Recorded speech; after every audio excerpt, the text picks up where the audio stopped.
Hello, everyone. It's Monday, the 3rd of November. Cheers.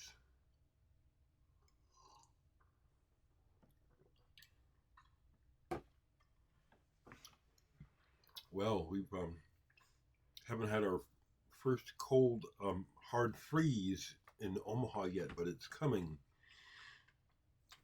Pretty chilly this morning, but nice. Sunny, beautiful.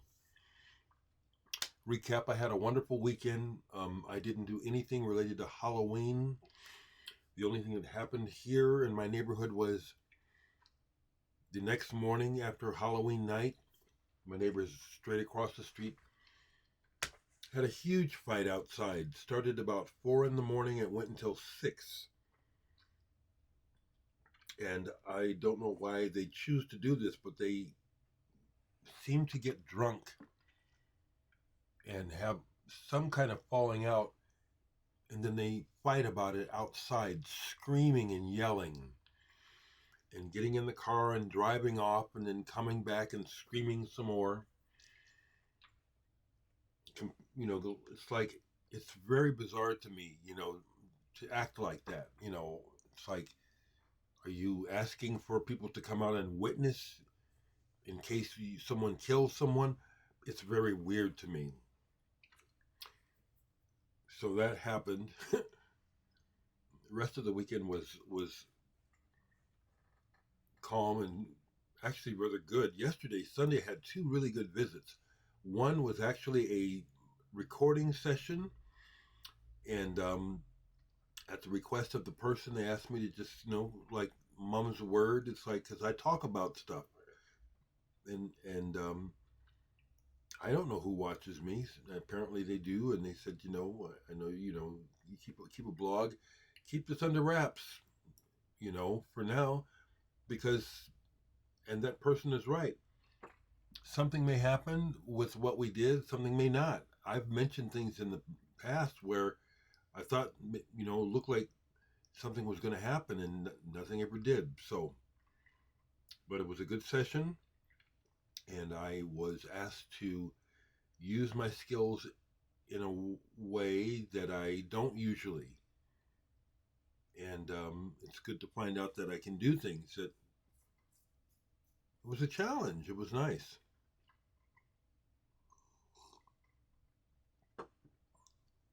I only have a couple of records to show because I didn't buy any. I talked to Simon down at Grapefruit and just told him I'm staying away for the moment because I've started house repairs and I haven't gotten my first bill for the repairs, but I know that I need to be careful with my money. And I also notice, like I'm sure that most of you folks do, how bizarre. I mean, the word bizarre. I'll use a different word, but food prices are just ridiculous. You know, I go to the store like a lot of people. Probably the majority of people go to the store at least once a week, even though we'll try to have stuff in the house all the time. But I noticed those items that I'll just pick up on a weekly basis. Prices have just gone up crazy. Gone up crazy. Cheers.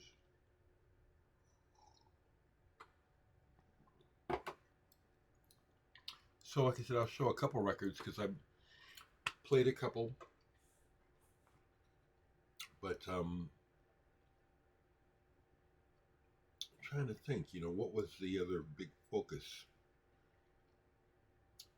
Well, the thing that I'm coming away, well, a couple things. But the thing to share about my visit with my friend Nick, not the other one, not the recording session, but my friend Nick got a hold of me. It had been a while, and turned out that he was needing some time. And I appreciate my friends when they're honest about what their needs are. And he needed some time because I give good feedback. I do. What is this?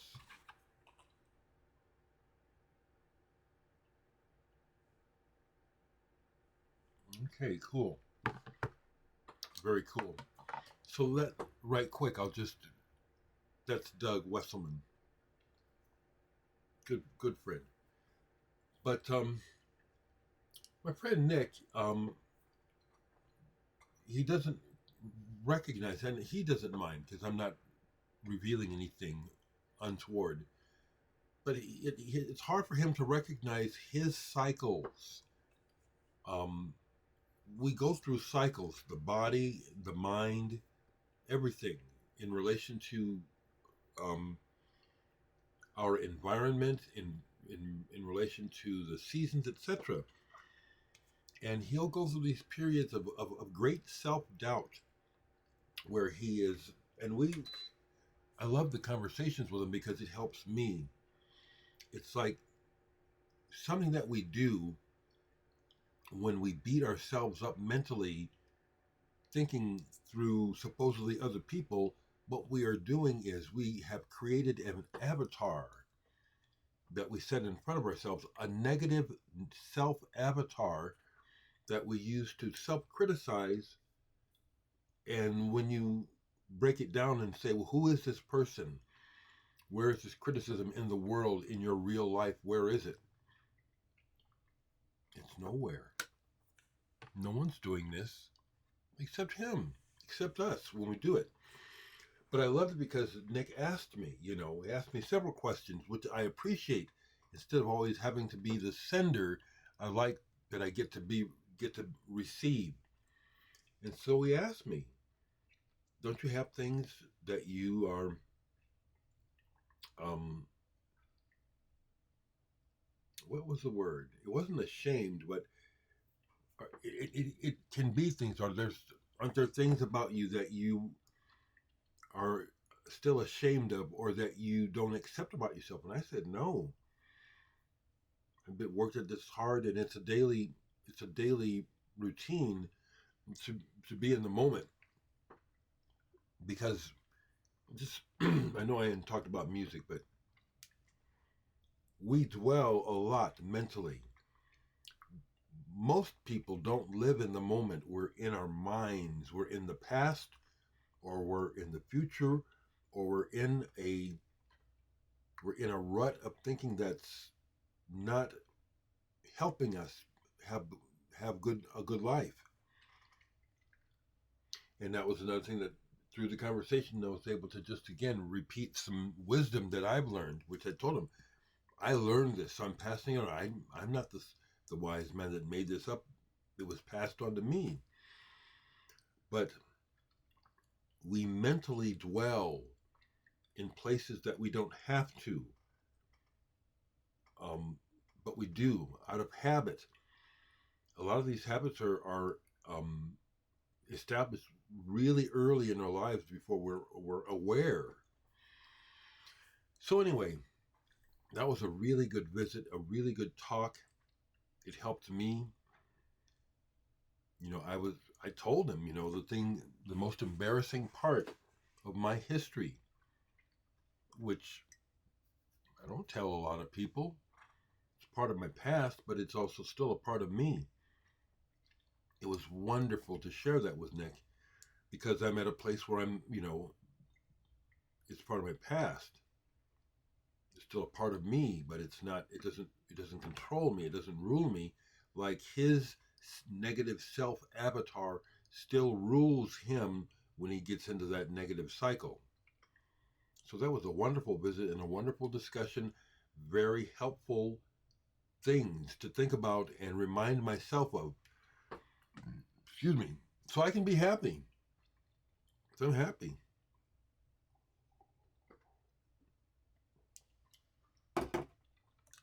So when it comes to music,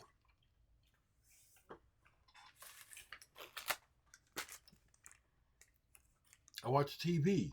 That's what it is. I'm trying to think, what did I do?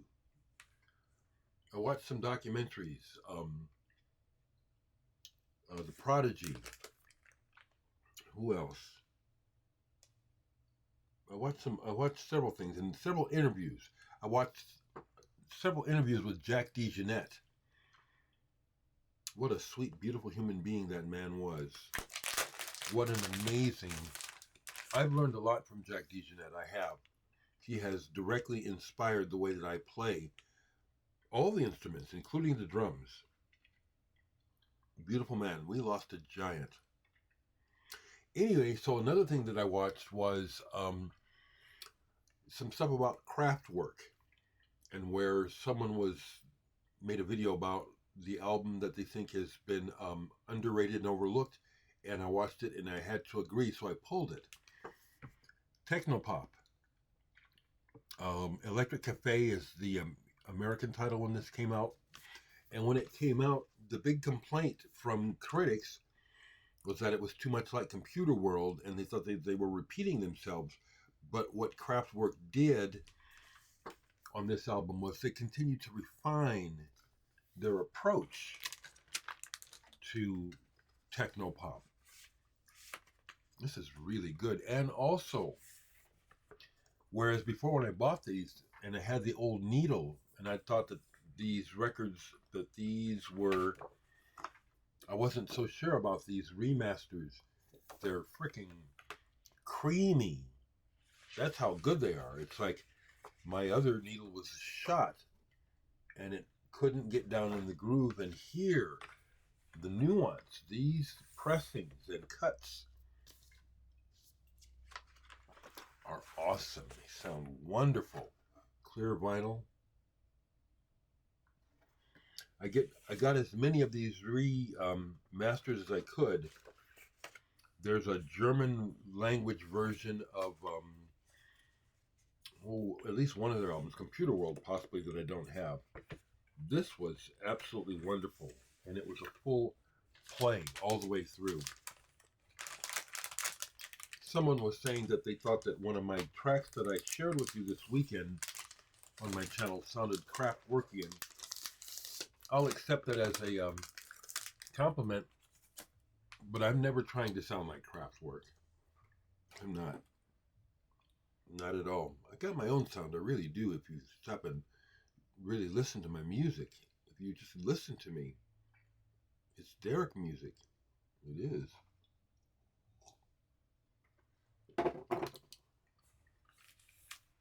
I played some more of this. It's a new album, Albus, by Extended Network.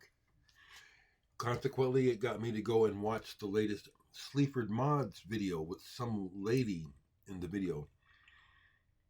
And I can see where the way that the guy is presenting his words probably connects really strongly with a lot of people whose lifestyle are reflected in his words and the slang that he uses. This is nice. This is really pretty sweet. Pretty sweet. Here's one that I played that I intend to look up because I can't remember. I thought that there was a connection to this album to Steve Tibbetts, but it's not. I'm getting it mixed up with another record. But this is an old progressive rock album from the United States that somehow I found out about, and I have. And I'm trying to find the date, and I don't see it. It could be late 70s, early 80s. Transform. Stranger in the Strange Land. Small independent label. 1982. Okay. And this is good. This is one where their taste, their sense of taste is high. For this to be a small run independent label progressive rock album that is really, I never hear about this record. This is surprisingly good, including the vocals. The vocals are the people singing in their natural voices, not being operatic or overblown or some kind of bullshit like Dream Theater. That really ruins it for me. Some of the way that people sing. Kaipa is another band. The singing basically ruins the experience for me. You know, it's like, please just shut up and let this music play. Here, the vocals and the vocal harmonies, which are very good, don't distract because they don't they're not acting, they're just singing. It's keyboardy, but it doesn't sound like Genesis. I was surprised. I was thinking this was something that it's not. Transform, stranger in the same land. Like I asked at different times, if somebody else owns that record or knows that or is in that band, leave a comment. Oh, and I watched a bunch of Boy. Okay, so that's coming up. Here's something on the orange milk label. Y'all remember when I bought these? Orange milk. Interesting small label. I don't know if it's still going, but everything on it is electronic based, really modern, almost sounding like computer game music in some ways. This is an artist called Miami Diamond Soul. This is really cool. I like this a lot. I can hear in part, what they're doing with their instruments. Sampling going on here, but manipulation of the software and whatever program they're using. It's like they're doing things that I still would need someone to show me how you do that. Sometimes I look up tutorials online to learn things about the studio and stuff, but there's some things that people do that I haven't come across a decent video that explains it. And this album does some of those techniques. Very enjoyable. So the other thing that I got off into in watching TV was Tony Visconti, the producer who was good friends with Bowie, besides being his producer, has been uploading videos about the making of. And he's done a video on the making of Black Star and the other day. So anyway, I grabbed Black Star because this has been a difficult album to listen to because of what it is. It's a death note. But this is really good. This is. Bowie went out intact as an artist. The band that he chose, that he asked could he have them play on his album, to good effect. This is really good. Just black vinyl. I didn't get a limited edition, nothing. But yeah. I also rewatched documentary about Ziggy Stardust, which I'd seen before, but I watched it again. A couple more things down here, because like I said, I'm staying out of the record store. I could feel it kind of here. It's like, you're gonna break down and go pretty soon. You can literally afford to buy a record, Dereck. But it's part of how I get things done. It's part of how I'm getting the money, keeping the money in place for however much these repairs cost, because I know it's going to cost ultimately, when I get all the work done, it's going to cost a lot.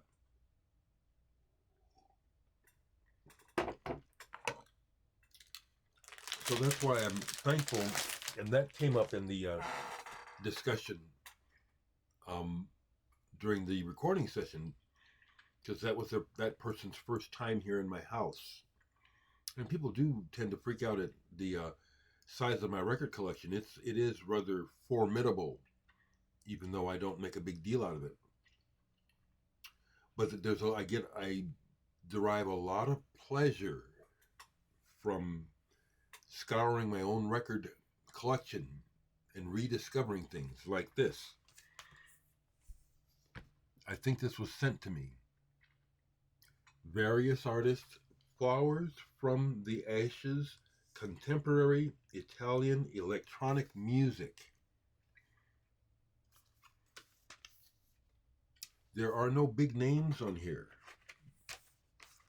When I got the record, the only person on here that I recognized was Caterina Barbieri. I didn't recognize any of the other artists on here. This is a very good listen. The variety is great. There were no duds on here. You know, it's often that I shouldn't always be doing that. Always, often, but it's just a thing that we do. But compilations, depending on what it is, can have filler. They'll have the good tracks, and then they'll have stuff like, well, here's this stuff too. That's not this one. This is really solid all the way through. Um, Real cool.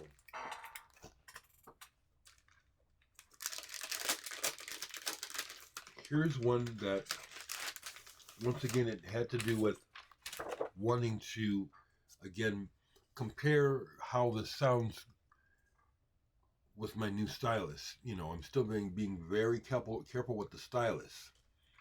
I've had this forever, and because of the way that it's packaged, the record is damaged. The surface is damaged because of the plastic.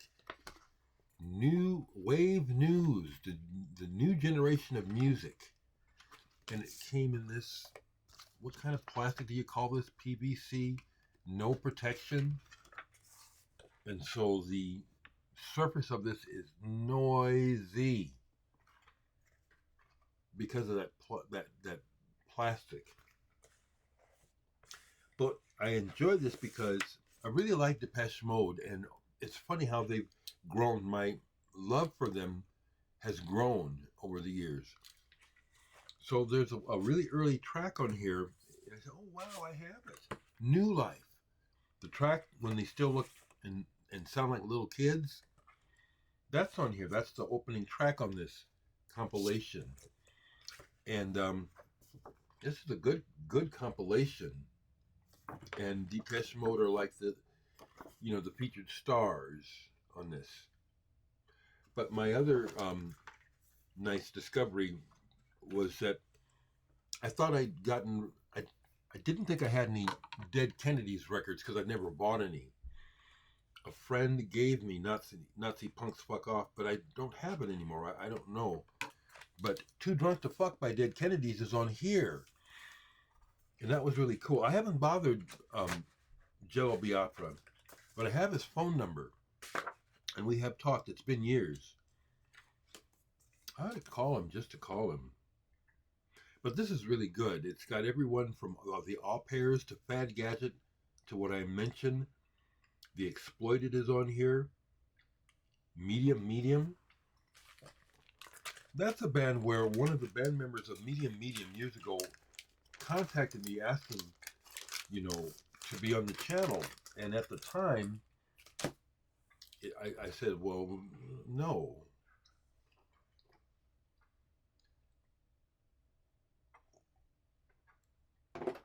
Would I think differently of it now? Maybe. Oh, I have more records than I realized. But this is from the full weekend. So this got only played a little bit because the vocals on here, this is another one where I like what they're doing, but when the vocals come in there, they don't match the strength of the music. Flying Saucer Attack, New Lands. This is buzzy and drony and gauzy and hazy, and I love it. But when the vocals came in, it was like, damn, that didn't need those vocals. They sure didn't. Okay. I think I have one more. Two more. Because again, I showed where I bought this recently through down at Grapefruit. The Nova Musica #7 series. I played more of this again. Costin Mirano, Luna Sinise. This is cool. This has voices on it, but the way that they're used is way cool. Hard to describe. Very, very cool. Very cool. I love stuff like this where it's just like these people are creating worlds of their own. They're not copying anyone. It's awesome. Costin Mirano, Luna Sinise. Really good. Last thing that I think, yeah, is this. Another one that I got through the Roman numeral label. Benjamin Finger and James Plotkin, We Carry the Curse.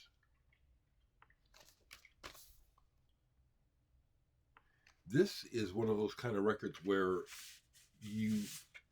it can be played at either speed, 33 or 45.